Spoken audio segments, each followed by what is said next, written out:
வாழ்க்கைக்கான வார்த்தை என்ற இந்த வலை ஒளிபரப்பிற்கு உங்களை வரவேற்கிறோம். இது ஆதியாகமம் முதல் வெளிப்படுத்துதல் வரை முழு வேதாகமத்தையும் உள்ளடக்கிய ஒரு தினசரி தியானமாகும். யாத்திராகமம் 8ஆம் அதிகாரத்தில் ஆண்டவர் மோசே ஆரோனும் போய் பார்வோனிடத்தில் எகிப்து முழுவதும் தவளைகள் வரப்போகிறது என்று சொல்லுகின்றார். இது ஏனென்றால் நைல் நதியை இரத்தமாக மாற்றின பிறகும் 7 நாட்கள் பார்வோன் கீழ்ப்படியாமல் இருந்தான். இந்த தவளைகள் எகிப்தில் வந்தபோது எகிப்திய மந்திரவாதிகள் தங்களுடைய மாய வித்தைகளை பயன்படுத்த முயற்சி செய்தார்கள். 7ஆம் வசனம் சொல்லுகிறது, இன்னும் அதிகமாய் தவளைகளை அவர்கள் கொண்டு வந்தார்கள். ஆகவே பார்வோன் மோசேயையும் ஆரோனையும் அழைத்து தான் ஜனங்களை போக விடுகிறேன் என்று சொன்னான். மோசே ஜெபித்த போது தவளைகள் செத்து போயின. ஆனால் 15ஆம் வசனத்தில் வாசிக்கின்றோம், லகு உண்டாயிற்று என்று பார்வோன் கண்டபோதோ தன் இருதயத்தை கடினப்படுத்தி அவர்களுக்கு செவிகொடாமற் போனான்.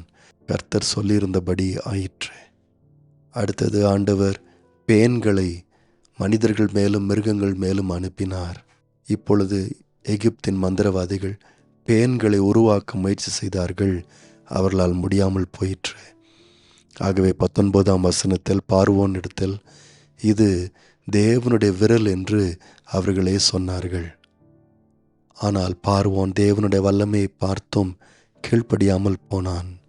அடுத்தது ஆண்டவர் எகிப்தின் மேல் வண்டுகளை அனுப்பினார். அவைகள் வந்து எல்லா நிலங்களையும் கெடுத்து போட்டது. இப்பொழுது பார்வோன் மோசே அழைத்து, நான் ஜனங்களை தேவனை ஆராதிக்க அனுப்புகிறேன், ஆனால் எகிப்தில் மாத்திரம் இருக்க வேண்டும் என்று சொன்னான். மோசே இதற்கு சம்மதிக்காத போது, வனாந்திரத்துக்கு அனுப்புகிறேன், ஆனால் தூரமாக போகாதீர்கள் என்று சொல்லுகின்றான். மோசே ஜெபித்த போது அவைகள் எகிப்தை விட்டு போனது.